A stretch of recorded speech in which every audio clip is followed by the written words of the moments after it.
I don't believe in ghosts. Or at least I didn't. Not until the night I heard it. My name, spoken in a voice that shouldn't have existed. I had just moved to Ravens Hollow, a small town tucked between a dense forest and an old river that always seemed to be shrouded in mist. I was starting fresh, leaving behind a failed marriage and a job that had sucked the life out of me. The house I bought was an old two-story Victorian, the kind that looked charming during the day but eerily hollow at night. It had been abandoned for years, the realtor said, but the price was too good to pass up. At first, everything seemed fine.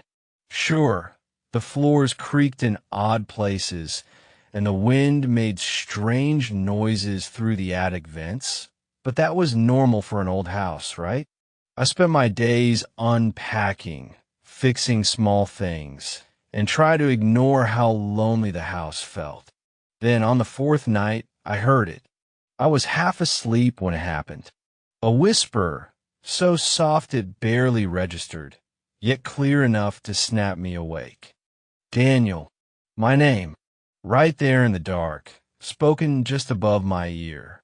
I bolted upright, my heart hammering. The room was silent except for my ragged breathing. I reached for my phone and turned on the flashlight, sweeping the beam across the room.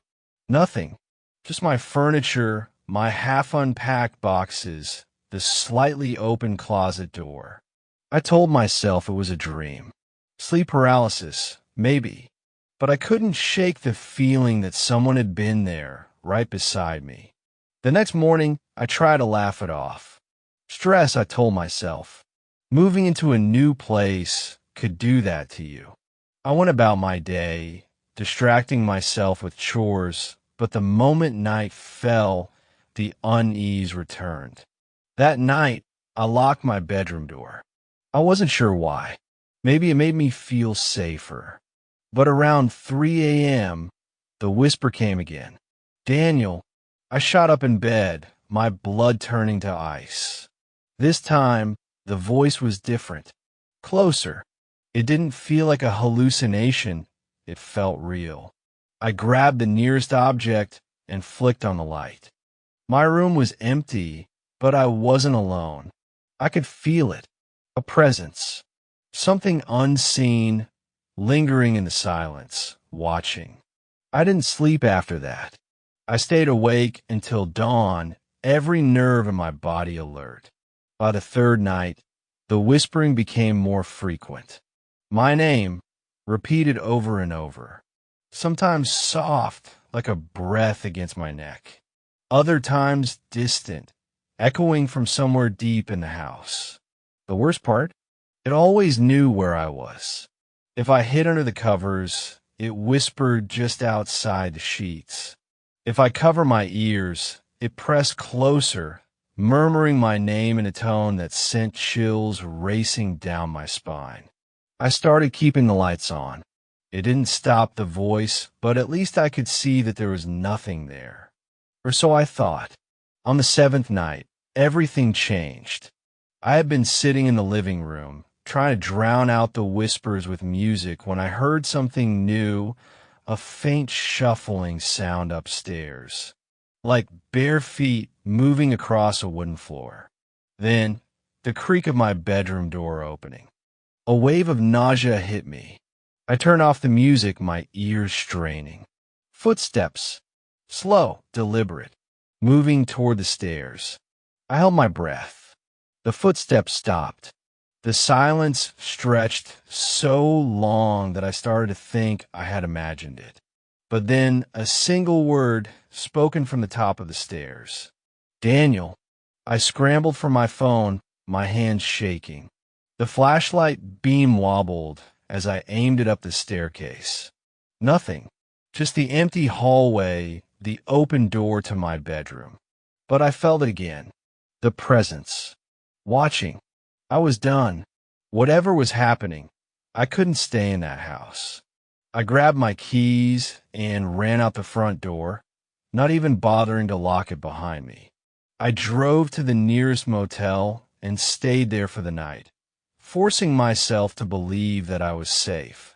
But safety was an illusion, because at exactly 3 a.m., my phone buzzed with a notification, a voicemail. With shaking hands, I pressed play. Static filled my ears, faint at first, then growing louder like something shifting through white noise. And beneath it, a voice. Daniel. My blood turned cold. It had followed me, and it wasn't going to stop. I didn't sleep that night.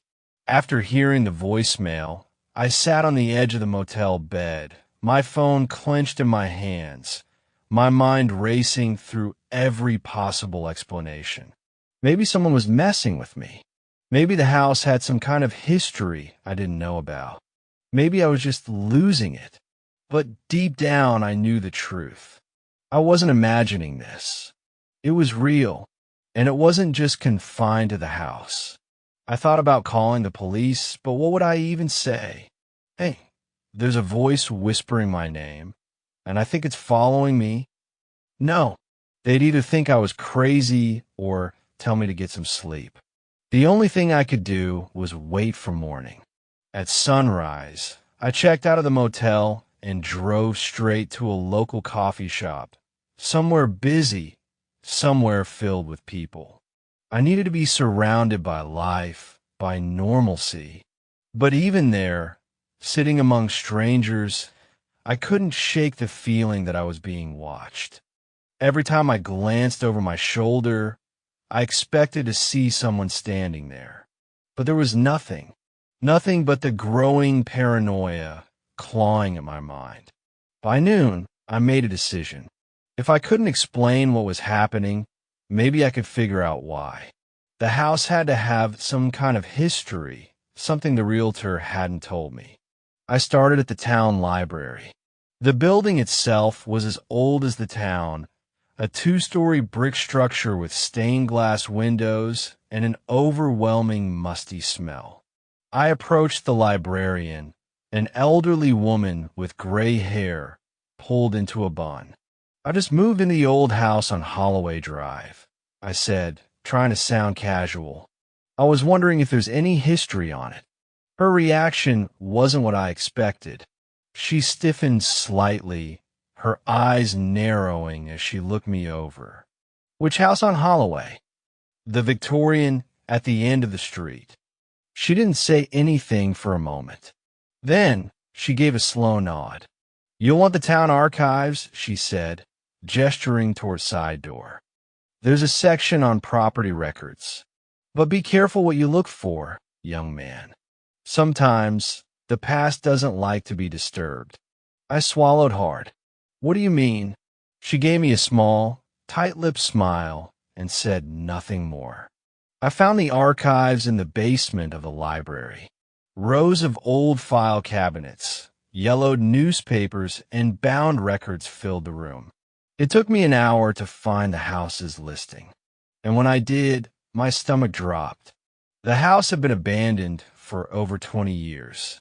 The last owner, a man named Richard Hale, had gone missing in 1999. No explanation, no sign of forced entry, just vanished. Before him, there had been another case, a woman named Evelyn Carter, who lived there in the 1970s. She had been found dead in the house. The cause of death was listed as unknown, but the police report said something disturbing. She was found sitting upright in bed, eyes wide open, mouth frozen mid-scream, as if she had died in pure terror. There was a pattern. People moved into that house, and they never left. I left the library feeling sick. Every part of me wanted to pretend I hadn't seen those records, that they were just old, unrelated stories. But deep down, I knew better. I wasn't the first, and if I didn't figure out what was happening, I wouldn't be the last. That night, I decided not to return to the house. I booked another room at the motel, leaving my belongings behind. But avoiding the house didn't stop the whispers. At exactly 3 a.m., I woke up to my phone buzzing. A new voicemail. My breath hitched as I stared at the screen. My hand trembled as I pressed play. Static. Then a voice, soft, deliberate. Daniel. Then another sound. A slow, shuffling noise like something moving across a wooden floor. Then scratching. Long, dragging scratches against wood like nails scraping against the door. I dropped the phone, my skin crawling. I wasn't in the house. I had locked my motel room door. This wasn't possible. And then, something even worse happened. My phone vibrated again. This time, it wasn't a voicemail. It was a live call. No number. Just unknown caller displayed on the screen. The room felt too small, the walls pressing in on me. My heartbeat pounded in my ears. I knew I shouldn't answer it. Every instinct screamed at me to ignore it. But my thumb moved on its own, pressing accept. I lifted the phone to my ear, not saying a word. For a moment, there was silence. Then breathing. Not normal breathing. Something slow, raspy, wet, like air struggling through ruined lungs. Then the whisper. Daniel. I threw the phone across the room. The call ended. And then a knock on my motel room door. A single, gentle knock. I stopped breathing. I didn't move. I couldn't. The knock came again. Louder this time.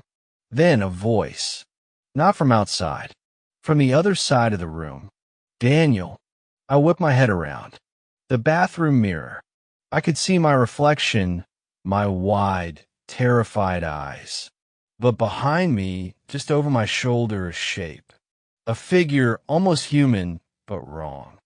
Tall, thin, shadowy, with hollow spaces where eyes should be. And as I watched in paralyzed horror, its mouth moved. No sound came from its lips. But in my ear, I heard the whisper.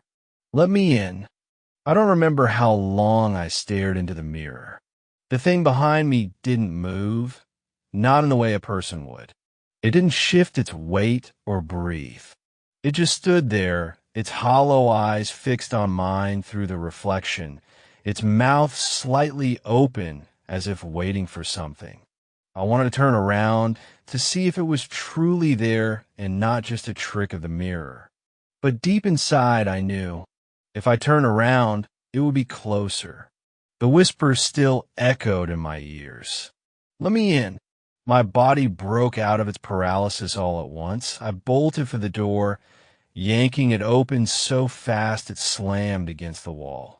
I didn't care if anyone in the motel saw me sprinting down the hallway barefoot in my sweatpants. I didn't care about the buzzing of my phone, still lying on the floor inside the room. I just knew I had to get away. I jumped into my car, my hands shaking so hard I could barely fit the key into the ignition. The engine roared to life, and I floored it, speeding out of the parking lot and down the empty road. I had no idea where I was going. All I knew was that I had to keep moving. But no matter how far I drove, I couldn't shake the feeling that I wasn't alone. It was almost 4 a.m. by the time I finally pulled into a gas station on the outskirts of town. My breath was uneven, my skin clammy with sweat. I needed to clear my head. I needed to think. The fluorescent lights inside the station flickered slightly, the buzz filling the quiet space. The cashier, a tired-looking woman in her late 40s, barely glanced at me as I walked in. I grabbed a bottle of water and some headache medicine before making my way to the register. You all right, hon? She asked as she rang me up. I realized how I must have looked disheveled, pale, shaking like a leaf. Yeah, elite. Just a rough night. She gave me a knowing nod, handing me my receipt. This town has a way of doing that to people. I hesitated. What do you mean? She shrugged. Strange things happen around here. People see things. hear things. I swallowed hard. Like voices, her expression changed just slightly, her lips pressing together in something close to discomfort. Sometimes, she admitted, but it's best not to listen. Not to listen. I nodded, grabbed my bag, and walked out. But as I got into my car, I noticed something. My radio was on. I was sure I had turned it off when I left the motel. But now, soft static poured from the speakers. I reached for the knob, twisting it to another station. The static remained.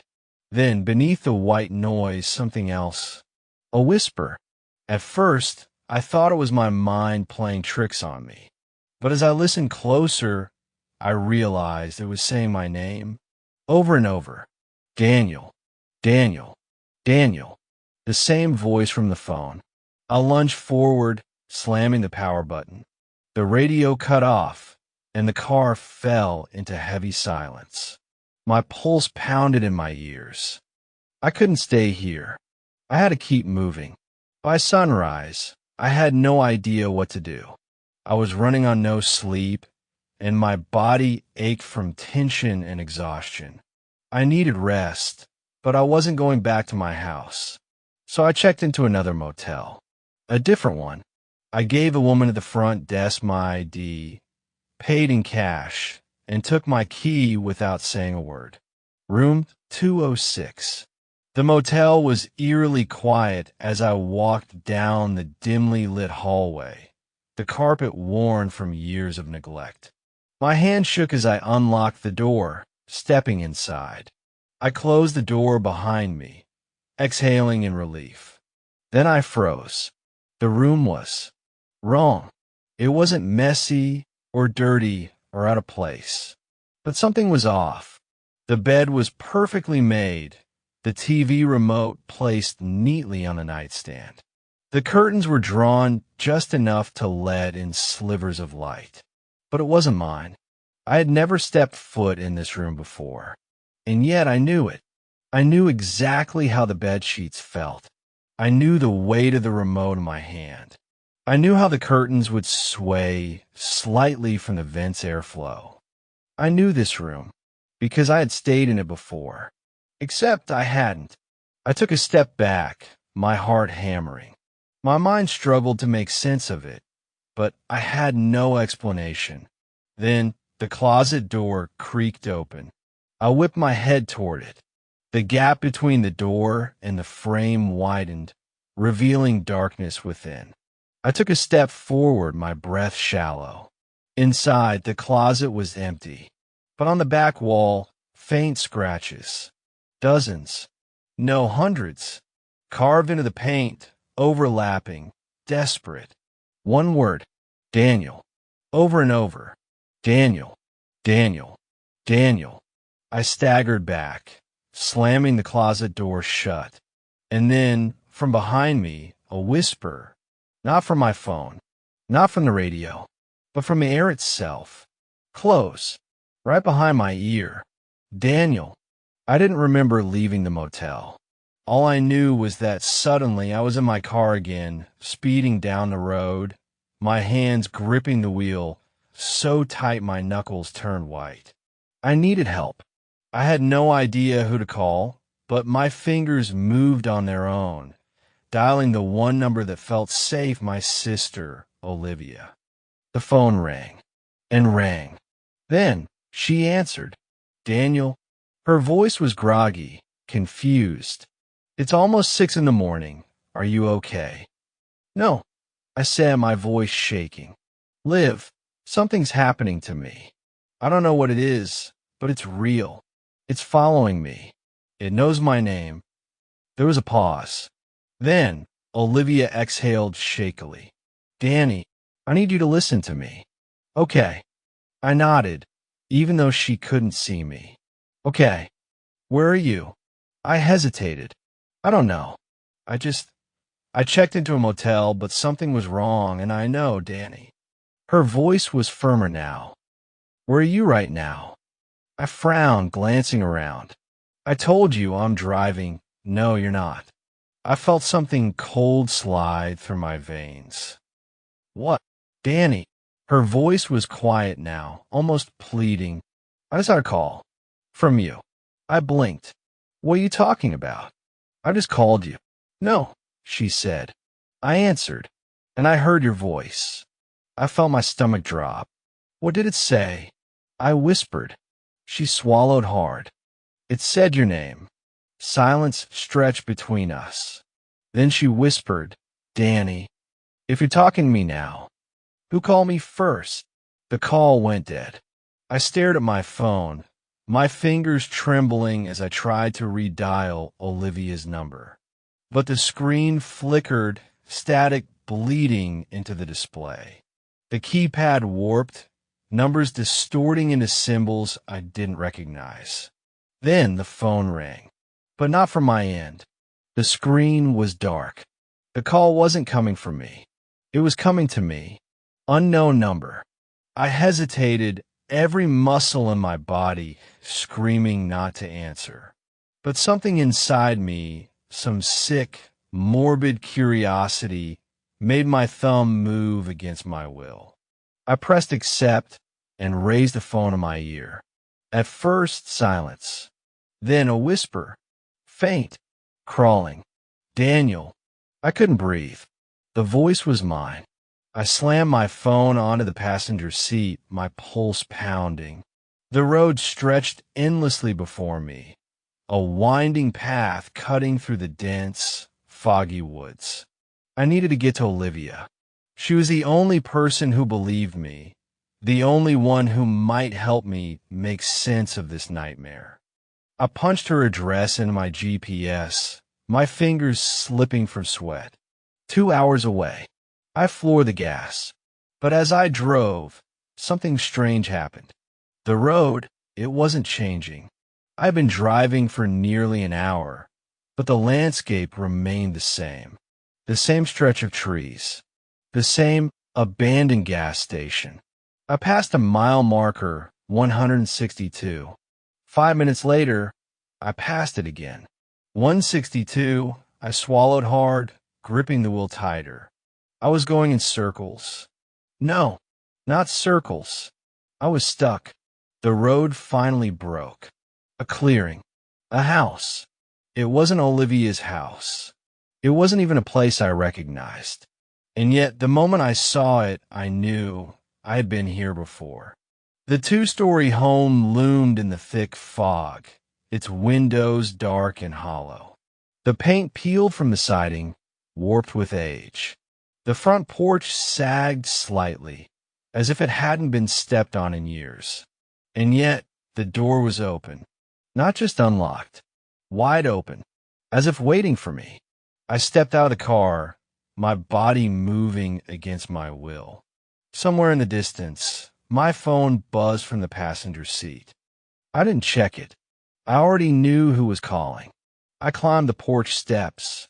Each creak beneath my feet felt too loud, like the house was reacting to my presence. The inside was worse.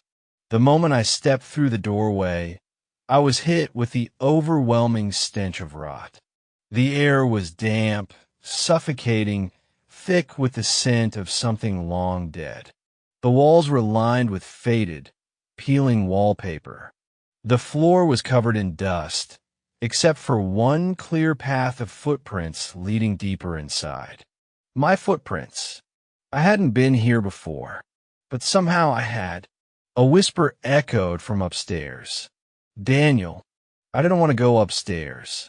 Every instinct screamed to turn around, to leave, to forget I had ever seen this place. But my legs moved anyway. The wooden stairs groaned beneath my weight as I climbed, my breath coming in short, uneven gasps. The whispering grew louder, wrapping around me like invisible fingers. At the end of the upstairs hallway stood a mirror. Large, ancient. The glass was warped with time, its surface covered in fine, web-like cracks. Dust clung to the frame, untouched by time. And in the reflection, I saw it. Not me. Not my reflection. Something else. It had my shape, my face, but its eyes empty, its mouth open, and then it stepped out. I stumbled back, slamming into the wall as the thing in the mirror moved toward me. Not just a reflection, not just a trick of the light. It stepped out of the mirror. It reached for me. Daniel, it whispered, lips twisting into a hollow grin. Let me in. I screamed. The walls shook. The floor buckled. The entire house groaned as if it were alive. And then the world split open. I fell. Through the floor. Through the house. Through something deeper. And I woke up in my own bed. Sunlight streamed through the window. Birds chirped outside. It was morning. For a long moment, I didn't move. Had it all been a dream? A hallucination? I reached for my phone, heart hammering. I needed to call Olivia. I needed to hear her voice. The screen was filled with missed calls, all from my own number. I stared at it, my fingers numb. Then the phone rang. Unknown number. My breath hitched. Slowly, I pressed accept, and from the other end, my voice. Daniel. I sat frozen, the phone pressed to my ear, my breath shallow. Daniel, the voice repeated. My voice. It wasn't an echo. It wasn't a recording. It was me, speaking from the other end of the line. I couldn't respond. I couldn't move. My mind was a storm of denial, of panic, of something deeper, something that whispered that all of this had been inevitable. A faint static crackled through the speaker. Then the voice changed. Not mine anymore. It became softer, older, familiar. You shouldn't have left, Daniel. I knew that voice. My mother. The breath caught in my throat. My mother had been dead for over 20 years. I dropped the phone. It didn't matter. The whispering didn't stop. The whispering grew. It came from inside the house. From the walls. From the floor. From the ceiling. I staggered to my feet, my vision swimming. The world felt wrong, like a poorly stitched dream that could come undone at any second. I turned, heart hammering. The hallway stretched in front of me, but it wasn't my hallway anymore. The walls were warped. The paint cracked and peeling. The doors were different, shifting as I stared at them. Old wooden frames where there should have been modern fixtures. And at the end of the hallway, a door I had never seen before. I didn't want to open it, but my feet carried me forward. The knob was ice cold under my hand, and as I turned it, the whispering stopped. The door opened to a bedroom. Familiar, yet impossibly wrong. My stomach twisted. My knees nearly gave out, because I knew this place. It was my childhood bedroom, down to the smallest detail. The posters on the walls, the creaky bed frame, the old wooden dresser with the cracked mirror. It was all exactly as I remembered it. But that wasn't possible. That house had burned down when I was 6. I stepped inside. My breath came out in ragged gasps, my body trembling violently. Then something moved. The closet door. Slowly, painfully it creaked open. A shadow stood inside. Tall, unmoving. I knew it was watching me. Even though I couldn't see its eyes, I could feel them. It stepped forward. The dim light flickered. I stumbled back, my body screaming to run, but my legs refused to move. The figure emerged fully into the room, and I realized it was me. It was me, down to the last detail. Same face, same clothes, same terrified expression, but the eyes, they were wrong. Black, endless, a void where something should have been. It smiled, a slow, unnatural stretch of lips that wasn't meant for a human face. It lifted a hand and reached toward me. Let me in, Daniel. I screamed. The room shattered around me, like glass breaking in slow motion. The walls cracked and splintered, darkness bleeding through the fractures. The ceiling warped, the floor twisted, and that thing, it didn't move. It just watched, smiling. You left the door open, it whispered. I couldn't breathe. I couldn't think. I had to get out. I turned and ran. The hallway wasn't the same anymore. It stretched endlessly, shifting, twisting, rooms appearing and disappearing as I sprinted. My lungs burned. My vision blurred. The whispering followed me. Not just one voice. Hundreds. Thousands. All of them saying my name. I reached the front door and yanked it open. I stumbled outside. The moment I crossed the threshold, the house collapsed. Not in flames. Not in destruction. It just vanished. Like it had never existed. The road stretched before me. The cold night air biting into my skin. My car was gone. My phone was dead. I stood there, trembling. And then, a single whisper, right behind me. You left the door open, Daniel. I turned and saw nothing. I don't know how I got home. One moment I was standing on the road. The next, I woke up in my apartment. Everything looked normal. My phone sat on the nightstand, fully charged. My car was parked outside. But I knew nothing was normal. I wasn't alone. Not anymore. Because now, the voice doesn't just whisper my name. It knows me. It sees me. And one day, when I'm too tired to fight, it will take my place. Just like it always wanted.